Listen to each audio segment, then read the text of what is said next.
Hello everyone. Today we are starting numericals for rotational dynamics. तो आज के lecture में हम रोटेशनल डायनेमिक्स के न्यूमेरिकल्स पर कंसंट्रेट करेंगे।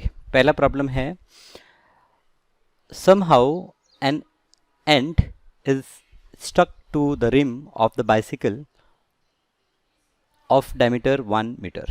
While the bicycle is on a central stand, the wheel is set into rotation and it attains the frequency of 2 revolution per second in 10 seconds with the uniform angular acceleration. Okay. Calculate number of revolution completed by the ant in these 10 seconds and time taken by it for first complete revolution and the last complete revolution. Okay, तो यहाँ पर problem में हम दो सब problem देखते हैं। तो यहाँ पर प्रॉब्लम क्या है कि एक चींटी, ओके, वो एक बाइसिकल की व्हील जिसका डायमीटर 1 मीटर दिया है उस पर क्या होती है, किसी तरह से स्टक हो जाती है। तो यहाँ पर सपोज़ ये इस तरह से आपका व्हील है और इसके रिम पर मीन्स यहाँ पर कहीं पर आपकी जो चींटी है वो स्टक हो गई, सपोज यहाँ पर। ओके, अब बाइसिकल को सेंट्रल स्टैंड पे रखा है और इसको हमने रोटेट करना चालू किया। तो इनिशियली आप कह सकते हैं कि जो इसकी स्पीड थी वो क्या थी, 0। ओके, अब आपने रोटेट करना चालू किया और इसने फ्रीक्वेंसी जो अटेंड की है वो फ्रीक्वेंसी है 2 रिवोल्यूशन पर सेकेंड। तो frequency f is 2 revolution per second. Okay, तो फ्रीक्वेंसी अगर दी है तो हम फाइनल वेलोसिटी निकाल सकते हैं। एंगुलर वेलोसिटी फॉर्मूला होता है 2 पाई f। 2 पाई एक रिवोल्यूशन में 2 पाई f। ओके, फ्रीक्वेंसी क्या, number of revolution in 1 second. Okay, एक रिवोल्यूशन में जो एंगल कवर होता है, यहाँ पर ओमेगा होता है रेडियन पर सेकेंड। एक रिवोल्यूशन में 2 पाई कवर होता है। अगर यहाँ पर 2 रिवोल्यूशन है तो 2 पाई इंटू 2, मतलब यहाँ पर ये f की वैल्यू पुट करेंगे तो ये 4 पाई आ जाएगा, 4 पाई रेडियन पर सेकेंड। ओके, तो इनिशियली 0 वेलोसिटी थी और फिर 10 सेकेंड बाद, तो यहाँ पर टाइम दिया हुआ है, टाइम दिया है आपका 10 सेकेंड। 10 सेकेंड बाद जो वेलोसिटी है वो हो गई 4 रेडियन पर सेकेंड। कैलकुलेट करना है number of revolution completed by the ant in these 10 second. ये 10 सेकेंड में कितना रिवोल्यूशन किया वो हमें फाइंड आउट करना है। तो यहाँ पर जैसे लीनियर मोशन में हमारे पास में 3 इक्वेशन हैं, उसी तरह से रोटेशनल मोशन में या फिर हम कह सकते हैं एंगुलर मोशन में भी हमारे पास 3 इक्वेशन है। क्या 3 इक्वेशन है? पहला इक्वेशन है omega, omega is equals to V is equals to U plus A T. तो omega is equals to omega 0 plus A T, यहाँ पर ए की जगह अल्फ़ा आएगा टी। ये पहला इक्वेशन है। दूसरा इक्वेशन है S is equals to U T plus half A T square. तो उसकी जगह यहाँ पर है theta is equals to U T, मतलब यहाँ पर omega 0 T plus half alpha T square. और तीसरा इक्वेशन है V square is equals to U square plus 2s, मतलब omega square is equals to U square, मतलब omega 0 square plus 2a means alpha, S मतलब theta. Okay, तो ये 3 equation हम use कर सकते हैं रोटेशनल मोशन में। कब यूज़ करेंगे? जब बॉडी रोटेट हो रही है और एक्सेलरेशन है उसमें। अगर एक्सेलरेशन नहीं है तो ये अल्फ़ा जो होगा 0 हो जाएगा और आपको सिंपल ये इक्वेशंस मिल जाएंगे। ठीक है, तो अब यहाँ पर हमें पूछा है कि number of revolution completed by the ant in these 10 second. 10 second में कितने रिवोल्यूशन कंप्लीट किए। ओके, तो यहाँ पर अगर आप इक्वेशन देखें तो कितने रिवोल्यूशन कंप्लीट किए वो अगर हमें फाइंड आउट करना है तो हम थीटा पहले फाइंड आउट करेंगे और थीटा को 2 पाई से डिवाइड कर देंगे तो नंबर ऑफ रिवोल्यूशन हमें मिल जाएगा। ओके, तो थीटा फाइंड आउट करने के लिए ये second equation and third equation हम यूज़ कर सकते हैं। अब यहाँ पर आप देखेंगे अल्फ़ा आपको फाइंड आउट करना है, बिना अल्फ़ा के तो काम चलेगा नहीं। ओके, तो अल्फ़ा फाइंड आउट करने के लिए, अल्फ़ा एक्सेलरेशन है, अल्फ़ा फाइंड आउट करने के लिए हम alpha is equals to formula use कर सकते हैं final velocity minus initial velocity divide by time. Okay, so final velocity है यहाँ पर 4 पाई, इनिशियल वेलोसिटी 0 है तो 4 पाई अपॉन 10 ये हमारा अल्फ़ा हो गया। तो alpha is equals to 2 pi divide by 5। Unit क्या होगी इसकी? इसकी यूनिट होगी रेडियन पर सेकेंड स्क्वायर। ओके, तो एक बार अल्फ़ा मिल गया तो उसके बाद यहाँ पर अब फाइनल वेलोसिटी है नहीं हमारे पास, तो इसलिए थर्ड इक्वेशन की जगह हम थीटा, ये जो सेकंड इक्वेशन है इसे यूज़ करेंगे। तो थीटा इज इक्वस टू यहाँ पर omega naught T plus half alpha T square, ये फॉर्मूला यूज़ करेंगे। और यहाँ पर initial velocity 0 plus half alpha की वैल्यू हमने यहाँ पर देखी कि ये है 2π/5 रेडियन इंटू ये अल्फ़ा हो गया टी स्क्वायर, तो टी स्क्वायर 10 का स्क्वायर कितना हो गया 100 हो गया। ओके, सो ये आपका थीटा हो गया, थीटा इज इक्वस टू, तो ये 2 और ये 2 कैंसिल। ओके, तो थीटा इज इक्वस टू यहाँ पर ये 5 से भी कट कर सकते हैं, 5 to the 10 20, so 20 pi, theta is equals to क्या हो गया, theta is equals to 20 pi radian. Okay, so therefore number of revolution की अगर हम बात करें, so therefore number of revolution,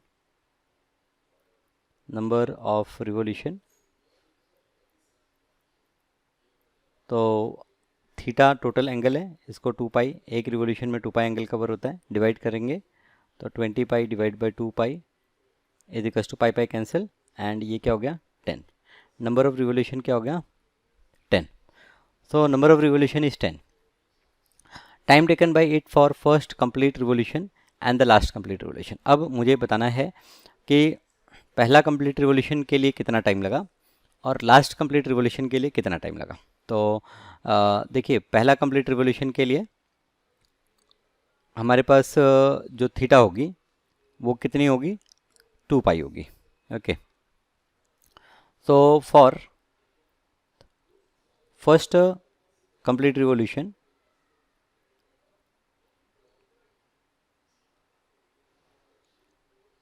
for first complete revolution आपका जो थीटा 1 होगा it will be equal to 2 pi. Okay, so therefore theta is equals to omega naught t plus half alpha T square. इससे हमें क्या मिलेगा कि जो theta 1 है it is equals to omega naught t1 plus half alpha t1 square.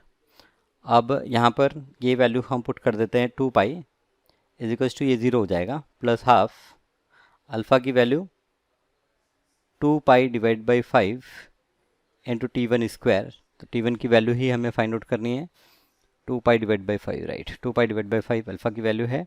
So therefore ये 2 और ये 2 तो कैंसिल। ओके, तो यहाँ पर ये जो टी1 स्क्वायर है this will be equal to 2 pi multiplied by 5 divide by pi. Okay, तो ये pi pi cancel. Okay 10, so therefore आपका जो टी1 है it is equal to √10 second. Okay, तो √10 सेकेंड आप 10 का स्क्वायर रूट फाइंड आउट कर सकते हैं। यहाँ पर कैलकुलेटर मैं ओपन कर लेता हूँ, 10 का स्क्वायर रूट, तो स्क्वायर रूट यहाँ पर चलिए पावर ले लेते हैं, 10 पावर, ओहो 10 का ही पावर, एक्स पावर वाई ले लेते हैं, तो यहाँ पर 10 पावर 0.5 ले लेते हैं। ठीक है, तो यहाँ पर 10 पावर 0.5 कितना 3.16, तो ये हो गया आपका 3.16 सेकेंड। ओके, ये आपका T1 हो गया। अब दूसरा क्वेश्चन है कि time taken by it for the last complete revolution, time taken by it for the first complete revolution and last complete revolution. तो last complete revolution, last revolution तो 10 रिवोल्यूशन हुए कंप्लीट। ओके, 10 रिवोल्यूशन हुए complete. तो last revolution मतलब यहाँ पर हम क्या करेंगे कि पहले 9 रिवोल्यूशन के लिए कितना टाइम लगा, 10 रिवोल्यूशन के लिए तो कितना टाइम लगा है 10 सेकेंड लगा है, क्योंकि यहाँ पर टाइम दिया हुआ है मुझे 10 सेकेंड। तो for 10 complete revolution,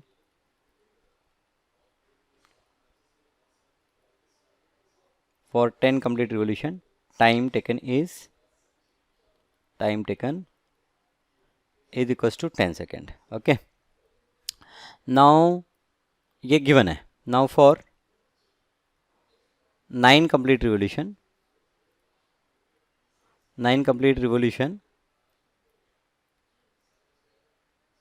for 9 complete revolution आपका जो थीटा होगा, थीटा 2 ले लेते हैं, it is equals to 9 complete revolution है, एक रिवोल्यूशन में 2 पाई, सो ये 18 पाई हो जाएगा। So therefore theta is equals to omega naught T plus half alpha T square.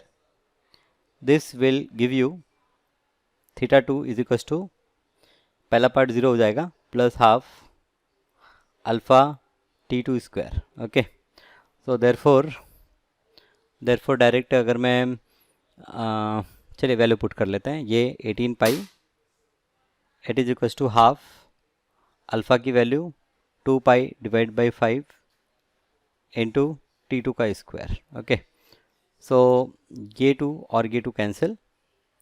सो ये जो टी टू है, T two square is equals to, यहाँ पर 18 फायदा 90 हो गया, 90 पाई डिवाइड बाई यहाँ पर पाई. ओके, तो ये pi pi cancel. T two is equals to root of 90 second which is equals to root 90. तो यहाँ पर 90 का स्क्वायर रूट लेंगे हम, 90 पावर 0.5. ओके, सो 9.486, सो 9.49 ले लेते हैं. सो 9.486 that is 9.49 second. Okay, so therefore time required to complete last revolution,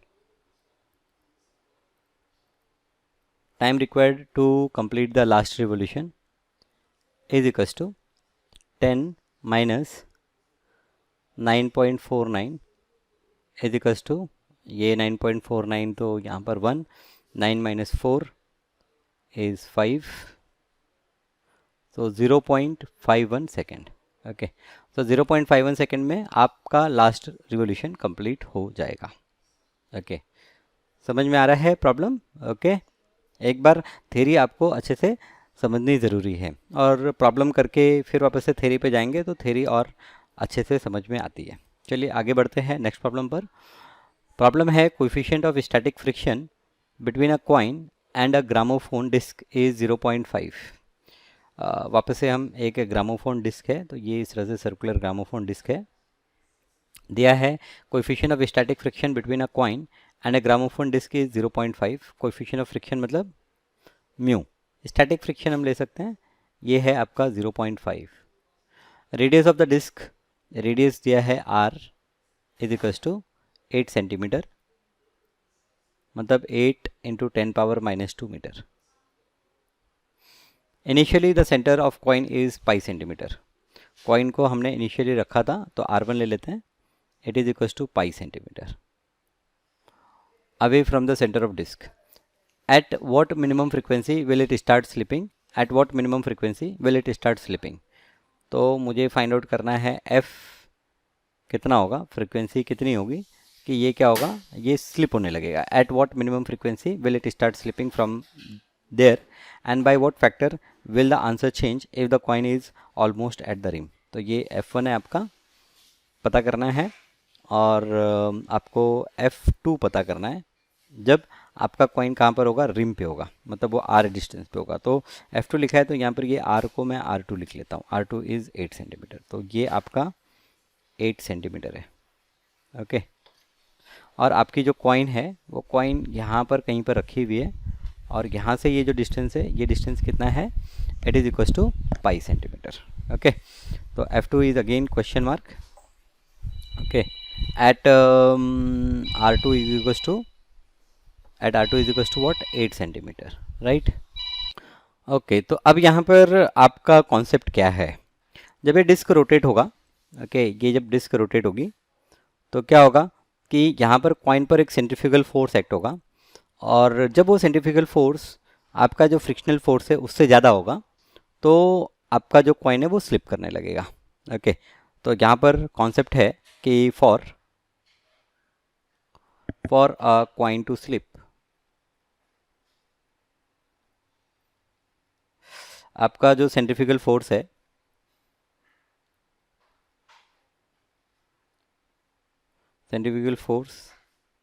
it should be greater than or equal to centrifugal force should be greater than or equal to maximum frictional force, right? Maximum frictional force.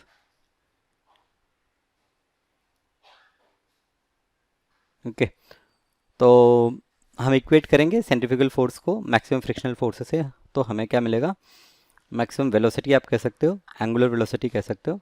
तो जो centrifugal force है, तो therefore यहाँ पर centrifugal force क्या है? M R omega square. Okay, this should be greater than or equal to maximum frictional force क्या?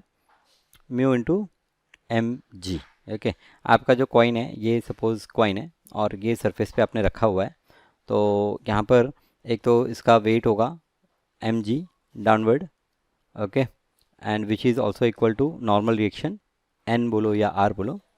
और क्या होगा कि इसके ऊपर एक सेंट्रीफ्यूगल फोर्स ये डायरेक्शन में होगा, तो उसको बैलेंस करेगा ये force, frictional force, which is equal to mu times N, मतलब mu times M G. And ये जो फ्रिक्शनल फोर्स है ये आपको कहाँ से मिलेगा? एम आर ओमेगा स्क्वायर से मिलेगा। ओके, तो यहाँ पर ये m को आप अगर कैंसिल कर दें तो आप देखेंगे कि you will get omega square greater than or equal to mu G upon R. Okay, और ये जो ओमेगा स्क्वायर है, तो omega simply omega we will say that it is greater than or equal to mu G upon R, ये आपका square root में हो जाएगा।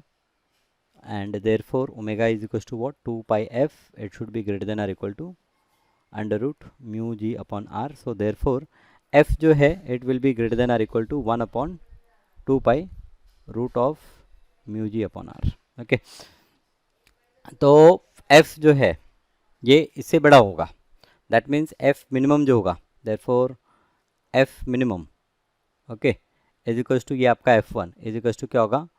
1 upon 2 pi under root mu की वैल्यू 0.5, जी की value pi square upon I की value पाई। तो ये पाई और ये पाई कट, और ये अगर हम देखेंगे तो 0.5 इंटू पाई, तो यहाँ पर कैलकुलेटर से कैलकुलेट कर लेते हैं।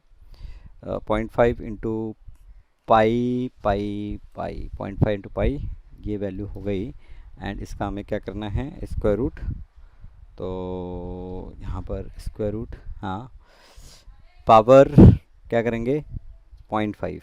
ओके, ये वैल्यू आ गई डिवाइड बाई 2 पाई, तो डिवाइड बाई, अच्छा एक गलती कर रहा हूँ यहाँ पर मैं, एक गलती, ये यहाँ पर इंटू 10 पावर -2 होगा, तो 10 पावर -2 ऊपर चला जाएगा ना, तो 0.5 इंटू, सॉरी यहाँ पर कैलकुलेटर पे लेंगे, 0.5 into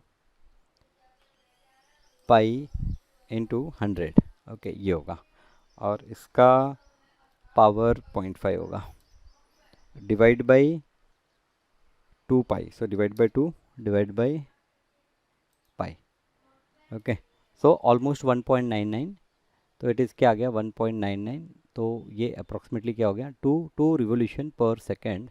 now 2 revolution per second ये जो है ये आपकी मिनिमम फ्रिक्वेंसी होगी। तो यहाँ पता है कि what is the minimum frequency that will start slipping, because of which it will start slipping for there. so when frequency is 2 revolution per second the coin will start slipping. now f2, तो यहाँ पर f अगर हम देखें तो f यहाँ पर हमें मिला it is 1 upon 2 pi root of 0.5